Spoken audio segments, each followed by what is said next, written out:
हम इंसान इस धरती पर कहां से आए? कैसे थे हम इंसानों के पहले पूर्वज? आखिर इतिहास की वो कौन सी घटना थी जिसने इंसानों को जन्म दिया? इंटेलिजेंस का जन्म कैसे हुआ? किसने नग्न घुमक्कड़ इंसानों को कपड़े पहनना सिखाया, बोलना सिखाया? कैसे अंतरिक्ष ने धरती पर लाइफ का बीज बोया? दोस्तों, आज से 3.5 अरब साल पहले पृथ्वी पर एक ही प्रकार की लाइफ थी, यानी सिंगल सेल लाइफ। लेकिन अरबों सालों के थपेड़े खाते हुए आज करोड़ों स्पीसीज धरती पर मौजूद है। हम इंसान 37 खरब से भी ज्यादा बैक्टीरियाज की कॉलोनी है। लेकिन इन करोड़ों स्पीसीज से अलग है हम इंसान, जिसमें भाषा और संस्कृति भी मौजूद है। ऐसे में इतने कॉम्प्लेक्स इंसान की उत्पत्ति कैसे हुई? वो सब चीजें जो हमें इंसान बनाती है, आखिर कैसे नेचर से हमें मिली? कैसे अरबों साल के विकास क्रम ने जीवन को एक नई दिशा दी? चलिए जानते हैं आज के इस एपिसोड में। हमारी पृथ्वी पर 3.5 अरब साल पहले रहस्यमय ढंग से लाइफ पैदा हुई। उससे पहले पृथ्वी पर लाइफ का कोई नामो निशान नहीं था, यानी इसकी उत्पत्ति से लेकर 1 अरब साल तक पृथ्वी लाइफ से सूनी थी। पृथ्वी पर कॉन्शियसनेस पैदा ही नहीं हुई थी। 1 अरब साल तक पृथ्वी अनकॉन्शियस थी, लेकिन 3.5 अरब साल पहले कुछ ऐसा हुआ जिसने पृथ्वी पर एक ग्रेटेस्ट शो को जन्म दिया। उस शो का नाम है एवोल्यूशन। जब से लाइफ पैदा हुई तब से लेकर अब तक प्राकृतिक आपदाएं हमेशा से लाइफ की दुश्मन बनी रहीं, और यही कारण है कि 5 बार प्रलय ने लाइफ को खत्म करने की कोशिश की, लेकिन लाइफ हमेशा सरवाइव करती गई। न सिर्फ सरवाइव, बल्कि कॉम्प्लेक्स फॉर्म में विविध प्रकार के जानवर धरती पर पैदा होते चले गए। शुरुआत में जन्मी सिंगल सेल बैक्टीरिया लाइफ की सबसे सिंपल फॉर्म थी, और धीरे धीरे नेचर ने इसे कॉम्प्लेक्स बनाना शुरू किया। अरबों सालों में लाइफ समुद्र से भूमि पर और भूमि से आसमान में कदम रखने लगी। इन अरबों सालों में इंसान का कोई नामो निशान नहीं था। आज से 65 मिलियन साल पहले डायनासोर्स जैसी प्रजाति का भी अंत हो गया था। डायनासोर्स के युग का अंत होने के बाद अब धरती पर मैमल्स का राज होना बाकी था। मैमलियंस धरती पर मौजूद सभी स्तनधारियों और इंसानों के पूर्वज थे, जो साइज में चूहे के जितने छोटे थे। लेकिन नेचुरल सिलेक्शन और एवोल्यूशन के चलते मैमल्स की भी कई अलग अलग प्रजातियां पैदा होने लगी। डायनासोर के मरने के बाद अब धरती मैमल्स के लिए खुला मैदान थी। जो मेमल्स डायनासोर के डर से बिलों में छुप कर रहते थे, वे अब बेखौफ घूम सकते थे। अब वे दिन दहाड़े एक नए एनवायरनमेंट में रहने लगे। अब मैमल्स ने अपनी आजादी का फायदा उठाकर अलग अलग वातावरण में रहना शुरू किया। इस वजह से नेचुरल सिलेक्शन के चलते मैमल्स भी कई प्रकार के जीवों में विकसित होने लगे। लेकिन दोस्तों, डायनासोर अभी पूरी तरह नहीं मरे थे, बल्कि उड़ने वाले डायनासोर की कई प्रजातियां अभी भी सरवाइव कर गई थीं। पर बदलते मौसम और वातावरण की वजह से वे भी धीरे धीरे बर्ड्स में इवॉल्व करने लगे।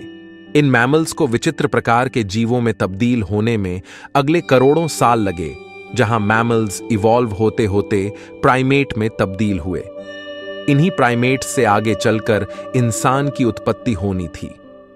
आमतौर पर हम प्राकृतिक घटनाओं से डरते हैं, लेकिन आज से 70 लाख साल पहले एक ऐसी प्राकृतिक घटना हुई जिसके लिए हम प्रकृति के शुक्रगुजार हैं, क्योंकि आइस एज की उस घटना ने इन प्राइमेट को मजबूर किया अपने पैरों पर खड़े होने के लिए। यह पहला कदम था इंसान की उत्पत्ति की ओर। इसी के साथ उस समय अफ्रीका में पैदा हुए ऊंचे ऊंचे पहाड़ों की वजह से अफ्रीका के उमस भरे जंगल धीरे धीरे सूखे और ठंडे पड़ने लगे। ऐसे में पेड़ों पर कूदने फांदने वाले प्राइमेट्स के लिए एक बड़ी परेशानी हो गई। अब बड़े पेड़ों की तादाद कम होने लगी और उनकी जगह घास ने ले ली। अब नेचर के इस खेल ने इन प्राइमेट को मजबूर किया कि वे 2 पैरों पर चले, ताकि वे दूर तक देख पाएं और खाने की तलाश कर पाएं। दोस्तों, इस वजह से जो प्रजाति बंदरों से अलग हुई वो थी होमिनिड्स। यहां से नेचर ने इंसानियत का बीज बोना शुरू कर दिया था, लेकिन इसकी फसल उगने में अगले 70 लाख साल बाकी थे। होमिनिड्स के अलग होने पर सबसे पहले इवॉल्व होने वाली स्पीसीज का नाम था सहेलांथ्रोपस। इन्हें देखकर बंदरों जैसी ही फीलिंग आती थी, लेकिन बदलते एनवायरनमेंट ने इस फीलिंग को भी बदल दिया।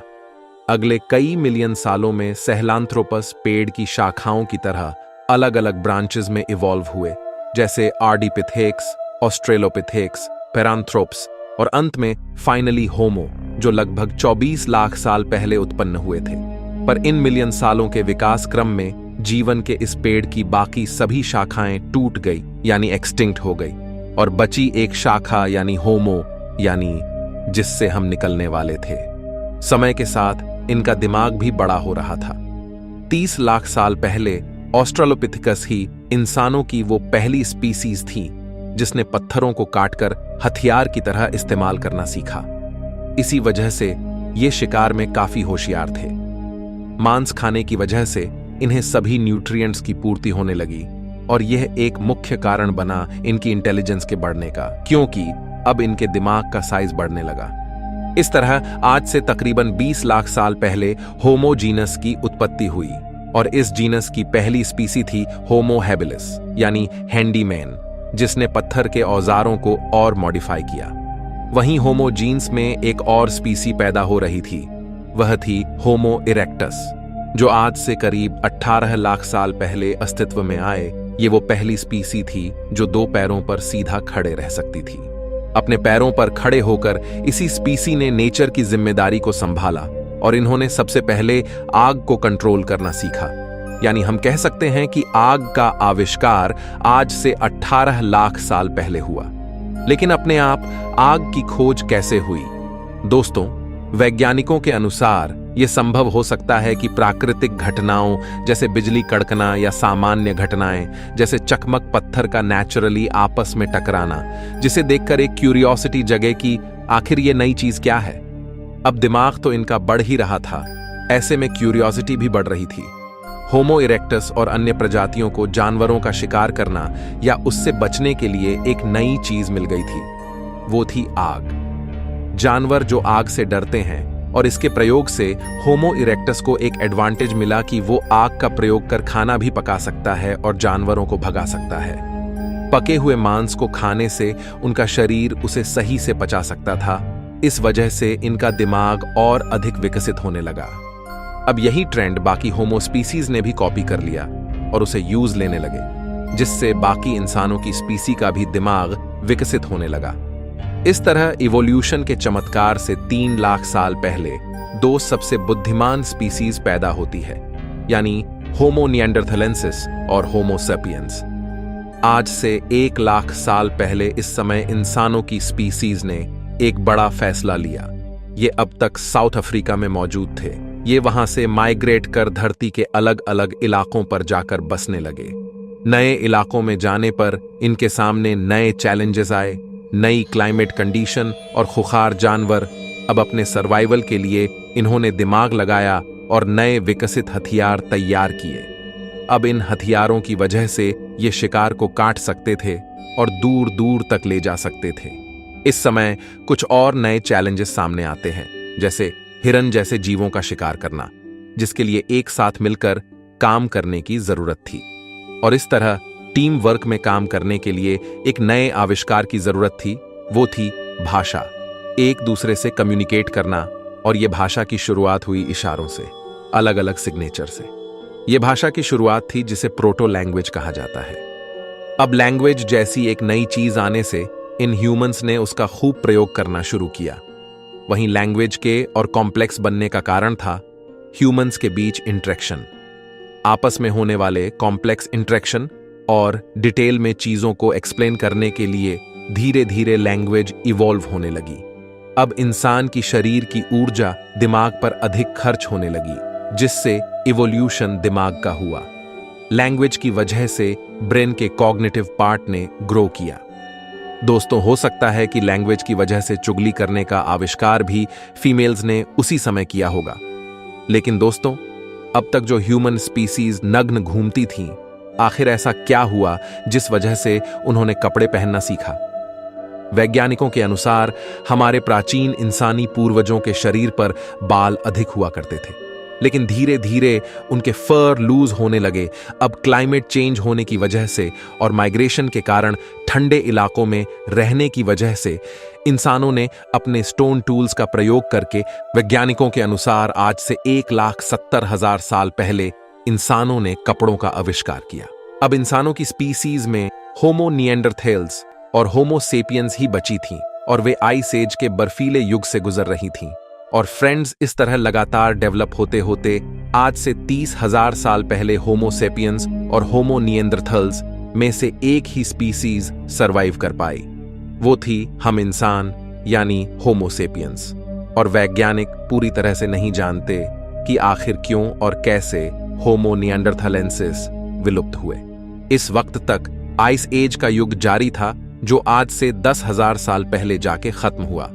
लेकिन मॉडर्न ह्यूमंस किसी तरह हिम युग की कड़कती ठंड को सरवाइव कर गए, पर इधर उधर घूमते रहने की वजह से अब उनके लिए खाने की समस्या होने लगी। इसलिए आज से 10,000 साल पहले एग्रीकल्चर यानी खेती की शुरुआत हुई और अब ह्यूमंस के पास अपनी जिंदगी में काफी फ्री टाइम मिलने लगा, क्योंकि उनकी बेसिक नीड पूरी होने लगी। फिर खाली दिमाग बना शैतान का घर, और हमारे शैतानी दिमाग ने खाली टाइम में कई चीजों का आविष्कार किया, जैसे कि खाने को स्टोर करने के लिए गड्ढे बनाए, जिसके लिए स्पिनिंग व्हील बनाया गया। अब इंसानों के पास रात में खाली टाइम मिलता था, जहां वो अपनी वाइफ या गर्लफ्रेंड से लड़ने के बाद रात के आसमान को निहारने लगे। और आज से 2,500 साल पहले एस्ट्रोनॉमी का विकास हुआ। इस तरह लिखना, चित्रकारी करना, फेस्टिवल्स और फन लविंग लाइफ जीते जीते पिछले 5,000 साल में हम मॉडर्न ह्यूमंस आज इस टेक्नोलॉजी के जमाने में आ चुके हैं। लेकिन दोस्तों, इवोल्यूशन अभी रुका नहीं है, बल्कि इवोल्यूशन हमेशा चलता है।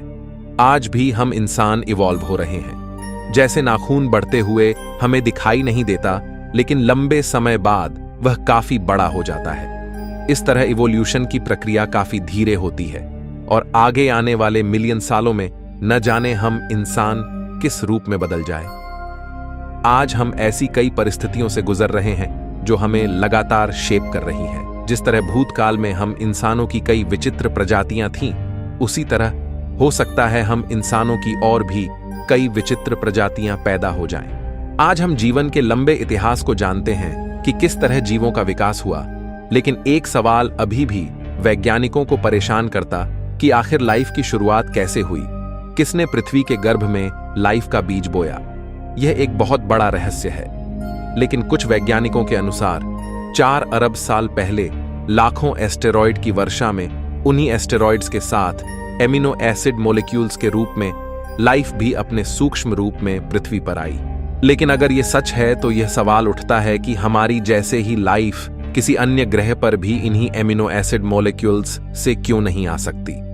आखिर आज पृथ्वी पर ही इंसान क्यों है? अन्य ग्रहों पर हमें कोई लाइफ क्यों नहीं मिली? इस बारे में आप क्या सोचते हैं? कमेंट में हमें जरूर बताइए। मैं मिलता हूं आपसे किसी अगले वीडियो में। तब तक के लिए ब्रह्मांड में घूमते रहिए।